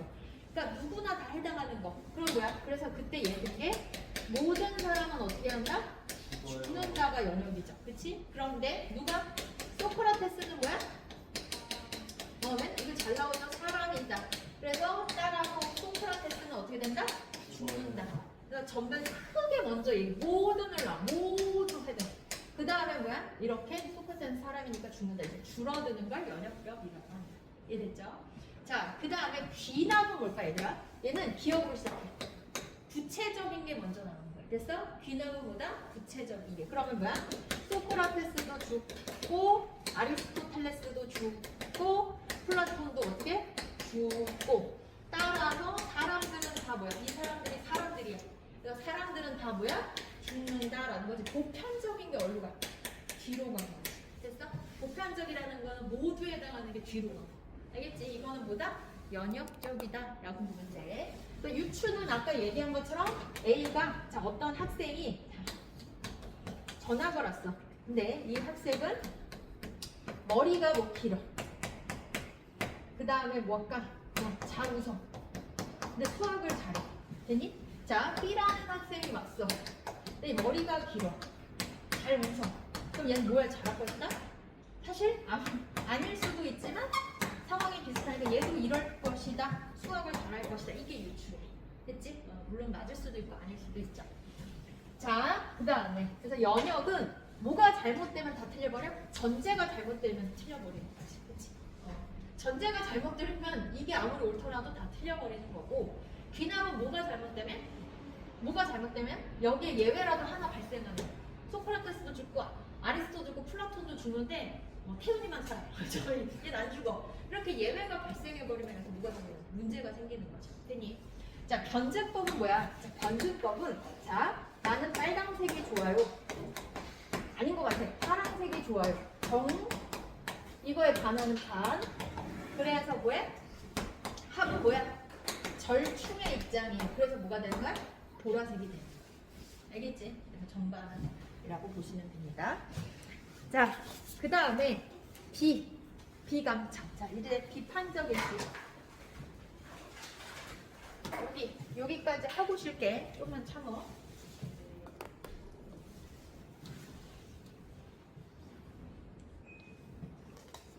자, 비판적 읽기는 답이 뭐야 나왔네. 무슨적 읽기야? 비판하면서 읽는 거죠.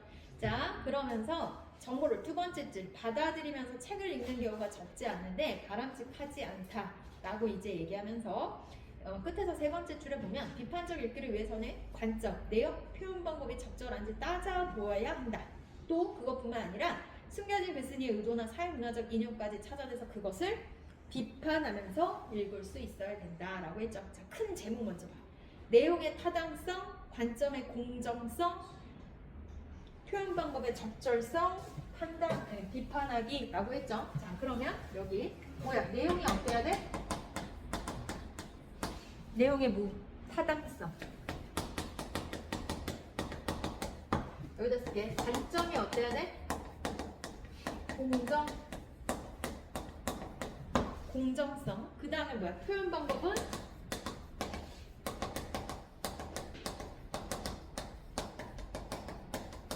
적절성이다 라고 했죠. 내용의 타당, 관점의 공정성, 표현 방법의 적절성. 그냥 자, 항시 뭘 먼저 본다?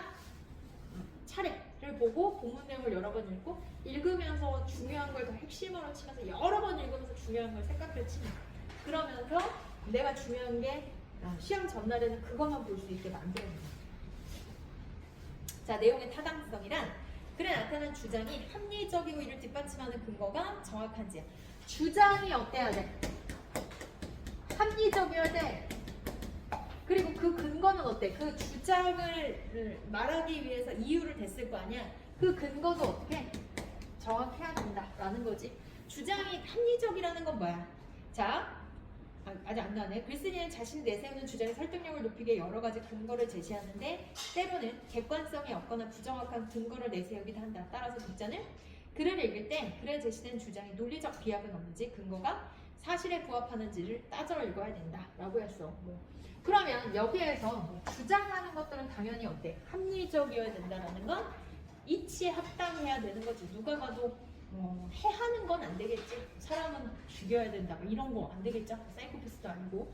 그런 것들이 아니라 일단 이 사회 이치에 맞아야 되는 거고 근거 같은 경우는 뭐야? 정확해야 되겠죠. 그리고 그 근거는 이유라고 보면 되는데 그 이유는 뭐 우리 옆집 아줌마가 얘기한 거니까 아저씨가 말한 거니까가 아니라 그 근거를 댐에 있어서는 확실히 정보나 이런 것들이 다 출처도 정확하고 객관적인 것들을 가지고 얘기해야 되죠. 그래서 뭐 요즘에 대체당이 몸에 안 좋다. 그래서 왜 안 좋은지 그러면 대체당이 어떤 거고 안 좋았던 어떤 사례들 그런 것들을 정확히 가져와서 안 좋다라고 해줘야 되겠지. 뭐 그거 뭐야? 제로? 그 뭐라 그래? 그 제로. 롯데에서 만든 제로. 까먹었네. 아니 제로 콜라 말고 제로 콜라 말고 제로 과자 뭐 이런 것들 있잖아. 제로 젤리 뭐 이런 거 있잖아. 롯데에서 만든 건데 나도 봤는데. 근데 그게 거기 당이 없는 게 아니라며. 당이 어느 정도 미만이면 그냥 제로로 쳐준 거지. 근데 사실상 그렇게 해서 살이 빠지는 게 아니라 우리 그때 모의고사에서 봤죠? 대체당이라고 했을 때 그게 오히려 몸에 안 좋은 역할을 할 수 있다라는 그런 사례가 있었어. 사례가 아니라 기관의 발표가 있었지. 그러니까 그런 걸 이제 가져와야 돼. 그냥 내가 몸은 안 좋았으니까 이런 것들은 안 되겠죠. 자, 그래서 합리적인지 근거가 정확한지 봐야 되고요. 관점의 공정성, 글의 내용이 어느 한쪽으로 치우치지 않고 균형적으로 접근하고 있는지 글쓴이는 주장을 내세우는 과정에서 균형 잡힌 시각을 잃고 어느 한쪽으로 기울어진 내용을 서술할 수도 있다.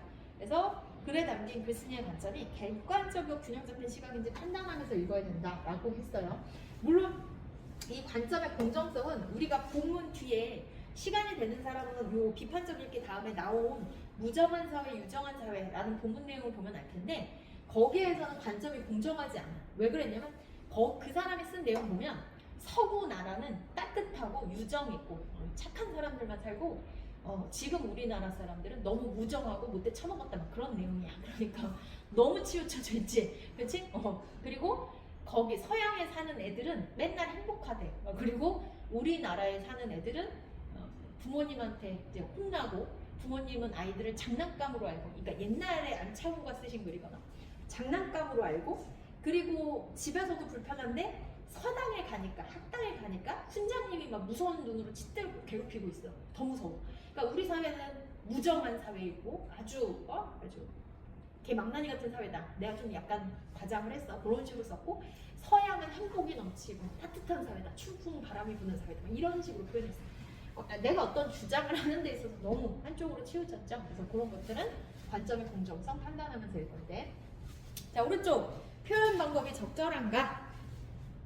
아니, 두 번째 줄에 봐봐. 독자의 호응을 끌어내려면 효과적인 표현을 찾아야 되죠. 효과적이어야 돼. 따라서 독자는 글을 읽을 때 그 글에 과장된 표현. 표현 방법의 적절성은 이건 얘기해. 과장한 거 있으면 돼, 안 돼? 안 된다. 자, 그 다음에 사실을 왜곡해서는 된다, 안 된다? 안 된다. 이런 것들은 과장과 왜곡은 표현 방법의 적절성으로 가고 있어. 자, 내용에 무슨 써? 내용에 뭐야?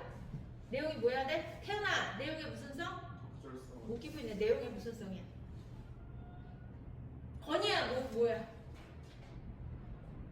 뭐야? 내용에 무슨 성이야? 내가 기껏 설명했는데 미준이 뭐야? 관점에 아니 뭐 안 보이는 척하지 말고 그새 보면 어떻게 그걸 보면 어떻게 공정성 그새 봤어? 건이 이거 뭐야? 표현 방법에 적절성이야? 적절성이야? 네. 적절성이야. 내용에 뭐? 타당성, 관점의 뭐? 공정성, 표현 방법에. 이걸 못 외워서 그냥 그거 어떻게 해. 기껏 얘기했는데 딴 생각하고 있어도 그래. 딴 생각해서. 내용은 타당해야 돼. 이상한 거 주장하면 안 돼. 알겠지? 자, 관점은 공정해야 돼. 한쪽으로 치우치면 안 돼. 이해할 수 있잖아. 표현 방법은 어때야 돼? 적절해야 돼. 태훈아 뭐라고? 적절해야 돼. 자, 근데 안 끝났어. 글쓴이의 의도나 여기에 담겨있는 아까 글에는 뭐가 있다? 의도가 있다 없다? 의도라는 게 있죠. 그런데 그 의도나 아니면 거기에 이념, 이데올로기도 뭐 할 수 있다? 비판해야 된다라고 되어 있어요. 자, 보세요. 모든 글에는 글쓴이의 의도가 담긴다. 모든 일 다 의도가 담기지. 모든 행동에 의도가 담겨. 니네 공부해. 대학 가려고 하는 거 아니야? 그치? 의도. 대학 왜 가? 사람 구실 하려고, 좋은데 취직하려고, 돈 많이 벌려고, 잘 살려고, 결국은 그거죠. 그치? 행복한 상황을 위해서. 그쵸? 모든 게 의도가 있어요. 의도. 내가 어제 유튜브 하는데 공부는 어떤 정신과 의사가 그러더라고. 얘는 가장 힘든 활동이래. 하기 싫은 걸 해야만 하는 상황인 거예요. 그치? 그러니까 이걸 즐거운 사람은 없을 거네. 그래서 즐겁습니다. 거짓말 하지 마요. 진짜 선생님은 국어가 즐거우신가요? 아니에요. 너무 싫어요. 나 싫어. 나 먹고 살려고 하는 거야. 나의 의도. 수학이 즐겁습니다. 그래 너무 좋겠다 야. 자, 근데 내가 말하고자 하는 건 그랬을 때 공부가 의도가 그러니까 제일 힘든 활동인데 그럼 어떻게 해야 돼? 그냥 하래.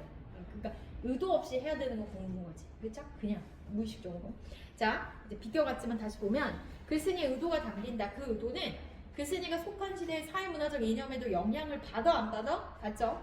독자는 글쓴이의 진정한 의도나 문화적 이념이 어떤 것인지 파악하며 글을 읽어야 한다. 글쓴이의 의도에 공감하지 않는 부분이 있으면 어떤지, 왜 다른지 따져봐야 되고요. 나아가 글에 담긴 사회문화적 이념이 올바른가에 대해서도 따져가며 읽어야 된다. 사회문화적 이념은 그러니까 그냥 문화라고 생각해도 돼.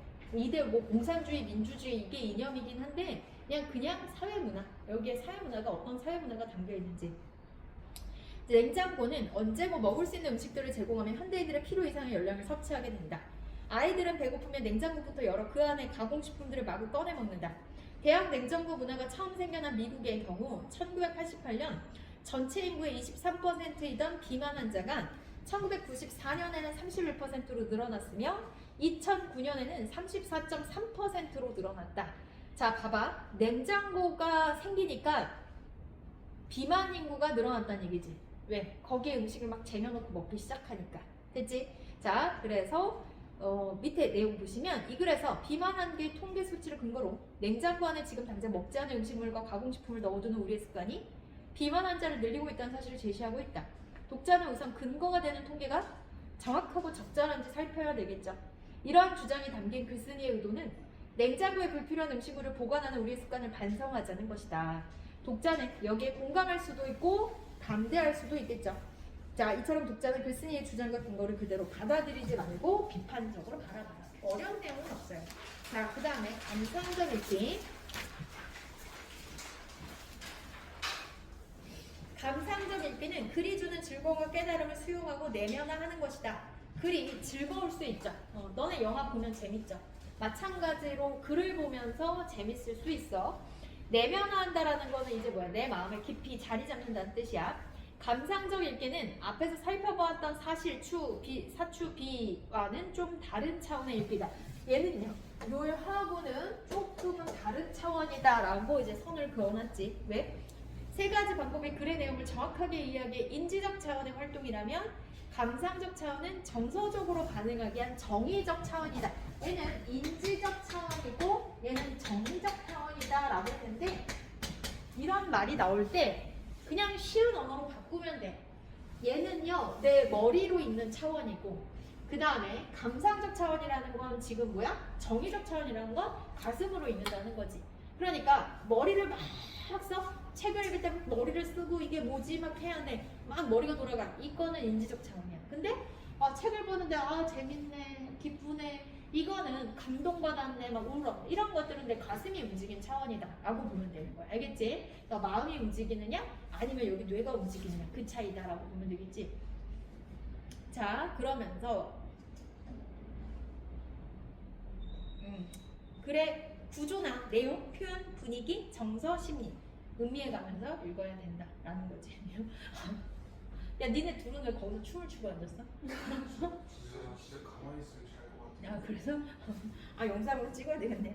자, 감상적이게 공감하거나 감동적인 부분 찾자. 자, 얘도 해야 될 게 있는 거야. 얘는 뭐야? 공감하거나 감상적인 부분을 찾아라라는 거죠. 그래서 특정 글귀, 사건, 머릿속에 떠오르거나 특정 부분이 나의 과거나 현재 상황을 연상한 경험이 있을 것이다. 글을 읽는 과정에서 내면적 공감을 경험하게 된다. 그러니까 여기에 숲에서 어떤 재밌는 부분이나 이런 것들이 있으면 나도 그랬는데 나도 이런 게 있었는데 하면서 뭐예요? 감정이입하게 되죠. 이게 바로 공감이다 라는 거야.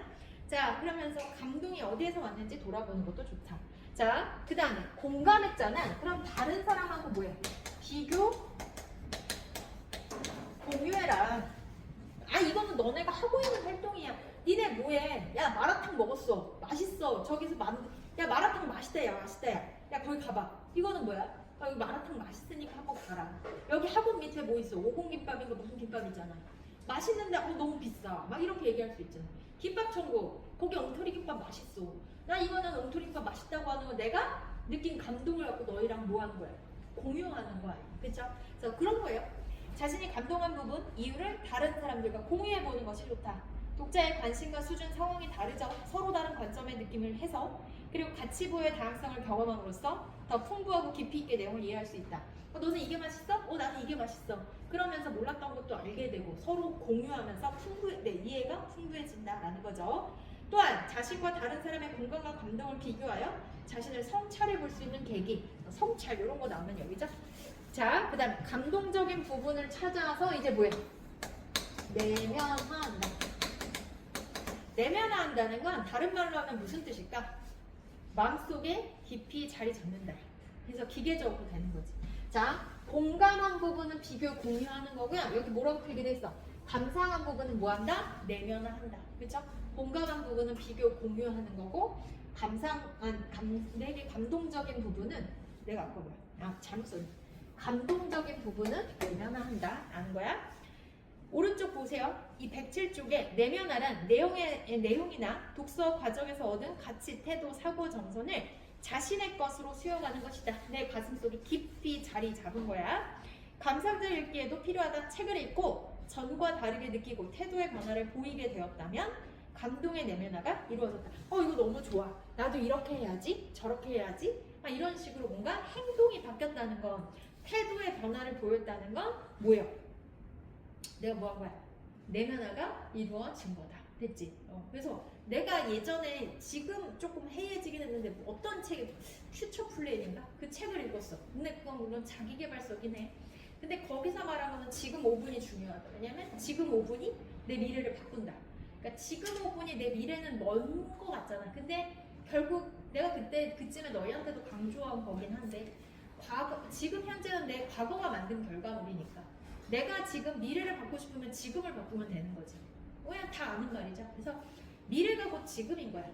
그래서 내일을 바꾸고 싶으면 지금을 바꾸면 된다. 이 말에 너무 감동받아서 지금 내가 하는 이 5분이 지금 미래에 영향을 준다라고 생각하니까 그 5분을 알차게 쓰게 되더라고. 그래서 그럴까요? 그래서 내 행동이 변화했지. 그러면 나는 뭐예요? 내면화한 거다라고 보시면 됩니다. 자, 동해바다라는 시 봐봐. 친구가 원수보다 더 미워지는 날이 많다. 그치? 원수보다 미울 때 있어 없어? 있지? 그냥 바로 앞에 있는 민정아 태훈이를 때리고 싶을 때도 있을 거고, 그치? 태훈이는 건이를 때리고 싶을 때도 있고, 건이는 민준이를 죽여버리고 싶을 때도 있고, 민준이도 수은이를 때리고 싶을 때가 있는 거고, 그런 식으로 이렇게 돌아가면서 미워지는 날이 많아. 티끌만한 잘못이 어떻게 방석만큼 크게 느껴지고요, 동산만해지는 게 있대. 그러니까 별거 아닌 것도 어느 날 크게 보인다는 거죠. 그래서 세상이 어지러울수록 남에게는 엄격해지고 내게는 너그러워진다. 남이 한 잘못에 대해서는 이게 뭐야 이렇게 되고 내가 한 건 뭐 있지 뭐 이렇게 내로남불이라고 들어봤죠. 이렇게 되는 거죠. 돌처럼 자라지고 굳어지나 보다. 그러니까 다른 사람한테는 엄격해지고 나한테는 한없이 너그러워. 돌처럼 자라지고 아주 그냥 밴데기 소갈딱지처럼 되면서 굳어지나 보다. 부정적인 거예요. 멀리 동해바다를 보니까 생각한대요. 넓다란 바다처럼 너그러워질 수는 없을까? 그럼 이 바다는 나를 성찰하게 한 매개체가 되는 거지? 그러니까 지금 태훈이가 딴 생각을 해도 내가 막 화를 내지 않으려고 노력하는 건 그 바다를 보고 쟤처럼 너그러워져야지 라고 생각했기 때문이겠지? 자, 깊고 푸른 바다처럼 감싸고 끌어안고 받아들일 수는 없을까? 스스로 억센 바다를 다스리면서 제 몸을 맺고 모진매로 채찍질하면서, 그러니까 걔네 바다를 한번 봐봐. 자기가 다 뭐 한 거야? 채찍질한 거야. 나 이러면 안 돼, 이러면 안 돼. 그래서 퍼렇게 먹는 거지. 그러니까 저렇게 자신을 채찍질한 바다를 보면서 나도 너그러워져야지 라고 성찰하는 내용이에요. 그래서 동해를 바라보았던 경험, 사소한 일 때문에 친구에게 서운했거나 속상했던 일을 우선 떠올리면 시의 내용에 공감한다. 나도 맞아. 그런 적 있어. 공감. 그리고 자연스럽게 스스로 나는 어떤 사람인가 하고 생각하죠. 이러한 반응 곧 내면화로 이어진다. 독자는 이러한 공감과 내면화를 거치며 이 시의 상황과 정세에 공감할 수 있고 인지학 차원의 읽기만으로는 도달하기 어려운 감성적 효과를 얻을 수 있다라는 것만. 이런 공감과 내면화를 거치면서 정서에 공감할 수 있고 인지적 차원만으로 읽기 도달한 감상적 읽기 효과까지 얻을 수 있다. 어려운 건 아니죠? 넘어갈게. 근데 내가 볼 때는 너희가 시험 범위는 비문학이잖아. 감상적 차원이 나올 이유가 없죠. 그렇지? 이게 왜 읽어? 그냥 너희가 만약에 이걸 시험 범위로 낸다 하시면 비문학을 가져와서 다음 주 이 글의 뭐 중심 주제 읽으면서 읽는 거는 그러니까 사실적 읽기에 대한 뭐 설명을 한다거나 이 의도를 파악해서 본 것은 아무튼 추론적 할기를 한다거나 아니면 비판하며 읽을 것. 얘를 가져오지 얘를 가져올 일은 없죠. 자, 창의적 읽기. 얘는 뭐야? 내용에 대한 이해와 비판을 바탕으로 새로운 대안을 구성하면서 읽는 글 활동이다. 자, 그럼 이거 한번 시켜볼까? 창의적 읽기의 핵심 단어는 태훈아 뭐야? 내가 지금 읽었어. 창의적 읽기가 뭐니 했을 때 핵심 단어는 뭐야? 새로운 대안. 그죠? 그럴 수밖에 없는 게 이해와 이거는 이해일 거 아니야. 그 다음에 얘는 뭐야? 비판일 거 아니야. 그러면 이해와 비판을 바탕으로 스스로 이제는 뭐야? 이해도 했고 비판도 했으니 비판만 하면 끝나면 비난이야. 그러면 그 비판한 거에 대안이 뭔데? 난 이거라고 생각해. 야, 똑바로 안 앉아? 라고 했을 때 비판만 하는 게 아니라 제대로 앉으려면 어떻게 해야 되는지 그 새로운 대안까지 얘기를 해줘야 된다는 얘기죠. 그래서 여기서의 포인트는 뭐야? 창의적 읽기는 새로운 뭐야? 대안을 생각해봐라. 창조해봐라. 창의적으로. 됐어? 문제 해결 방안 생각해보라는 얘기죠. 자, 대부분의 그런 문제를 제기하고 해결책을 제시하죠. 아까 그런 거 있었어 없었어? 문제 제기와 해결책을 제시하는 글이 있었지. 제시하는데 그대로 이해하기에 앞서 이 대안이 적절한지 비판하면서 이 해결 방안이 적절한지 뭐예요? 이해도 하고 비판도 하면서 더 나은 건 없을까라고 이 부분, 그치? 더 나은 거 없을까 하는 부분이 바로 뭐야? 이 부분인 거지. 창의적 읽기다라고 보면 돼요. 자, 넘어갈게. 창의적 읽기 방법. 일단 뭘 먼저 알아야 돼? 창의적은 어떻게 해야 되는 거야? 문제, 거기서 말하는 문제 상황과 해결 방안이 뭐해? 먼저 알아야 되겠지? 파악한 다음에 아까 뭐라 그랬어? 비판하면서 읽어야 되겠지? 비판한 다음에 비판에서 끝나면 안 된다고 그랬지? 비판에서 끝나면 비난이니까 거기에 맞춰 새로운 뭐? 대안까지 구상하는 거지. 이해되니? 자, 이것도 시험 볼 거야. 이것도 일요일날 다 시험 볼 거야. 근데 어려울 게 아니죠. 이해할 수 있는 수준이다. 그래서 제시한 문제 상황과 글쓴이의 해결 방안을 이해하였다면 다음 단계로는 그 해결책이 어느 정도 적절한지 따져보아야 한다. 글쓴이가 제시하는 해결 방안이 절대적일 수는 없으므로 미안해. 저기 읽어야 되는데. 그래 미안해. 잘못 읽었어. 여기 읽어. 자, 글의 주제는 인간 내면의 갈등, 윤리적 판단의 상황처럼 개인적인 문제부터 마을, 국가, 인류 등 사회적인 문제까지 많겠죠. 자, 그 문제 상황은 직접 드러나기도 하고 숨어 있기도 해. 그래서 문제 상황과 해결 방안을 파악하려면 숨겨진 의도나 주제를 추론하면서 말하려는 내용을 정확하게 일단 알아야 된다. 내가 저 사람을 비판하려면 해결 방안을 마련하려면 일단 무슨 상황인지는 알아야 되는 거 아니야. 그치? 자, 이거는 그거야. 너희가 친구가 싸웠어. 싸워가지고 나한테 왔어. 그러면 나는 뭐야? 일단 문제 상황 알아야 되고, 그래서 어떻게 해결할 건지 걔네들의 해결 방법을 들어보고 내가 새로운 방안을 제시해 줄 수 있는 거죠. 자, 두 번째 볼게요. 그래서 제시한 문제 상황과 글쓴이의 해결 방안을 이해하였다면 다음 단계로는 그 해결책이 어느 정도 적절한지를 따져보아야 한다. 글쓴이가 제시하는 해결 방안이 절대적일 수는 없으므로, 이게 절대적일 수는 당연히 없죠. 그렇기 때문에 논리적 타당성, 자, 뭘 비판해볼까? 논리적으로 뭐한가? 타당한가? 그 다음에 실현 가능성. 해결 방안이 어때야 돼? 실현 가능해야지. 허무맹랑하면 안 되겠죠. 그래서 실현 가능성. 그 다음에 뭘? 효율성을 하나하나 뭐야? 따져봐야 된다. 되니? 니네 나 궁금한 거 있어. 여기서 중요한 게 이게 단데 표시 안 하면서 가도 돼? 표시를 했으면 상관없는데 나중에 빈 책으로 볼 거야? 니네 공부할 때 내가 어떻게 하는 거야? 공부 잘하는 비법 뭐라 했어? 일단 내가 연필로 중요하다고 생각한 거 표시하면서 읽는 거야. 두 번째, 여기서 안 외워지는 거 위주로 꼼꼼히 읽고 다시 볼펜으로 이것보다 조금 진한 색으로 한 번씩 더 본다. 세 번째, 정말 중요한데 진짜 안 외워지는 거 한 번 더 다른 색으로 본다. 그렇게 해서 한 3-4번 하면 색깔이 달라지겠지. 그리고 시험 전날에는 뭐야? 내가 제일 안 외워졌던 것만 빨리빨리 여러 번 해독하면서 이걸 집어넣는 거야. 그러려면 일단 표시에 뭐야? 책에서 중요한 부분들을 표시해놓고 있어야 시간 단축할 거지. 너네 시험 전날 어떻게 하려고 이런 거 중요한 거 다 표시 안 해놓고 그냥 눈으로 보고 있으면 어떡해? 뭐 볼 거야? 다시 처음부터 읽을 거야? 내가 볼 때는 시험 전날 안 볼 거지. 그래서 그런 거야. 시험 전날 태어나면 시험 전날 교과서 몇 번 읽고 들어가? 4번 읽어? 네. 처음부터 끝까지 꼼꼼히 읽어? 시험 보면 4번. 4번 꼼꼼히 읽어? 아니면 눈으로 대충 읽어? 꼼꼼 읽어도 눈을 쳐요. 그러니까 꼼꼼히 이게 하나하나 뭔지 다 밟아가면서 읽는 거. 일단 읽어요. 제대로 읽는 게 아니야. 꼼꼼히 읽으세요. 알겠지? 자, 그래서 표시를 제대로 좀 하고 가. 그래야 나중에 시간 단축을 해서 여러 번 보지. 자, 공부를 안 해봐서 잘 모르는 것 같아. 자, 논리적 타당성, 실현 가능성, 그 다음에 무슨 성? 효율성을 따져봐야 된다. 이 문제 해결 방안 이해되죠? 이게 해결 방안이 논리적인지, 그 다음에 실현 가능성이 있는지, 그리고 효율적인지. 이게 그러니까 시간적으로나 뭐 여러 가지 경제적으로 많이 들어. 의미가 없겠지. 자, 그 다음. 마지막, 새로운 대안을 구성하고 제시한다. 글쓴이가 제시한 문제 상황과 해결 방안이 적절하지 않다고 생각했다면 독자는 주체성을 가지고 자신의 관점에서 새로운 시각으로 해결책을 찾을 수 있어야 된다. 이게 괜찮지 않다고 생각한다면, 그래서 적절하지 않다고 했을 때 내가 내 시각으로 새로운 대안을 만들어낸다. 어떤 문제 상황에 대해 대안을 마련할 때는 대상과 관련 있는 다른 관점의 글을 찾아보거나 다양한 매체를 활용하여 관련된 정보를 검색할 수 있어야 된다. 했죠? 주제 통합적 읽기의 방식을 활용하여 새로운 대안을 마련할 수도 있다. 얘들아, 주제 통합적 읽기라는 건 뭐냐면 이 관점과 내용이 비슷한 혹은 다른 여러 글들을 읽는 거야. 이 화제와 관련된 여러 글들을 읽고 내가 새롭게 재구성하면서 읽는 거야. 그러니까 무슨 말이냐? 뭐가 있지? 뭐 계란.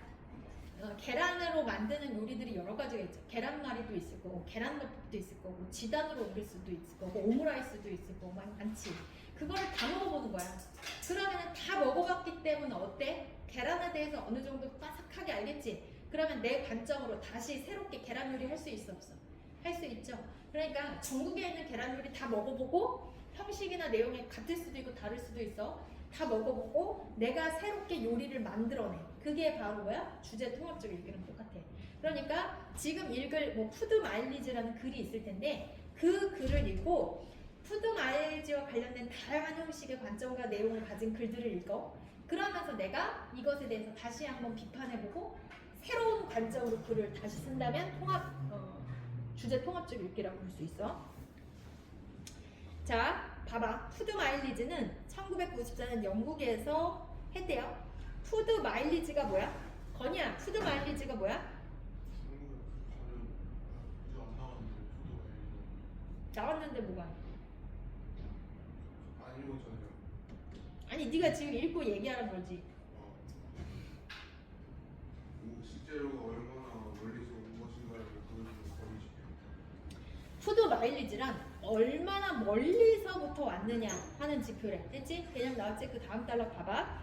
푸드 마일리지는 국내산 대비 자 얼마죠? 4%밖에 안 되는 가격의 스페인산 삼겹살이 수입되어 소비자의 장바구니에 큰 도움이 되었다고 한다. 그러나 수입식품은 멀리서 오기 때문에 이동 중 많은 이산화탄소를 배출하여 지구 온난화 속도를 높인다라고 했어. 그러면 CO2 이산화탄소를 높인다는 건 온난화 속도를 높인다는 거니까 지금 좋다는 얘기야, 나쁘다는 얘기야? 나쁘다는 거죠. 지구 온난화는 일단 나쁜 거라고 생각하면 돼. 따뜻해지면 어떻게 돼? 북극곰, 펭귄, 걔네들이 살고 있는데 그 얼음들이 지금 북극곰들 다 녹고 있다라고 하죠. 그럼 걔네들 먹을 거 있어 없어? 없지. 그리고 아마존, 밀림 이런 것들 다 어떻게 돼? 온도가 하나씩 다 올라가고 막 그랬다라고 하죠. 자, 계속 볼게요. 운송수단이 배출하는 온실가스, 이산화탄소, 각종 유해물질이 대가로 쏟아져 나왔을 것이고 그 다음에 콜드체인이나 보존료를 사용할 것이다. 자, 장거리 여행을 위해서 여러 가지 보존료도 사용할 거야. 그러니까 이래저래 들어가는 것들이 되게 많네. 유해물질도 많이 나오고 여러 가지 것들의 물질을 사용하면서 신선도를 높이기 위해서 노력을 할 거란 말이지. 서울에서 스페인산 삼겹살이 유통될 때 600g당 푸드 마일리지는 10.88톤 킬로미터인데 충북 괴산의 국내산 삼겹살은 136분의 1인 0.08톤 킬로미터에 불과하다. 이 수치를 보면 식량 자급률이 27%에 불과한 우리나라 유통식품의 푸드 마일리지는 다른 나라보다 높을 수밖에 없다. 그러니까 해외에서 들여오는 게 많다는 얘기죠. 여기서 충북에서 들여오는 마일리지가 이만큼인데 스페인에서 들여오면 이만큼이나 되는 거지. 그럼 푸드 마일리지가 높으면 높을수록 이산화탄소 많이 배출하고 지구 온난화에도 영향을 끼친다 안 끼친다? 끼친다라는 거죠. 됐지? 자, 소비자가 푸드 마일리지와 온실가스를 줄이는 방법은 자, 첫째, 자, 방법 나왔어. 해결 방안 첫째 뭐래? 민준아, 첫째 뭐래?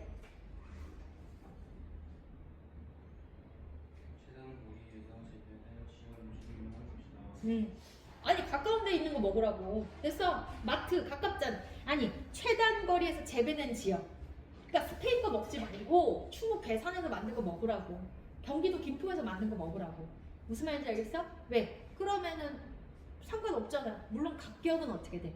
비쌀 수는 있지. 그치? 비쌀 수는 있지만 그게 여러 가지. 그리고 가까운 농지에서 재배되거나 동네 마트에서 즉석 수경 재배한 과일과 채소를 이용하는 것이 대산이 될 수도 있다.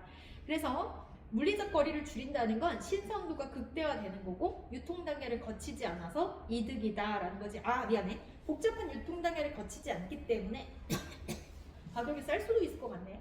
자, 둘째, 제철 음식. 얘들아, 제철 음식. 그러니까 저기 멀리 있는 거 가져오고 비닐하우스에 있는 거 가져오지 말고 그냥 제철, 지금 나는 거 바로바로. 자, 비닐하우스에 생산하고 보관하는 데 필요한 에너지와 온실가스를 줄일 수 있다라고 하면서 비닐하우스도 우리나라의 비닐하우스조차도 결국은 뭐야? 필요한 에너지와 온실가스 이런 것들을 발생을 줄인다는 걸로 봐서 비닐하우스가 그런 것들을 만들어낸다는 얘기죠. 됐지? 자, 셋째, 식품을 구매할 때 푸드 마일리지를 꼭 확인해야 한다라는 거지. 됐어? 자, 근데 우리가 볼 건 1분만 3분만 참아. 오른쪽 보세요. 네모칸을 뭐야? 글쓴이가 제기하는 문제 상황은 뭐예요? 우리가 먹는 음식이 안전하지 않으면 환경 또한 위협하고 있다는 문제를 제기하고 있다. 그치? 자, 두 번째.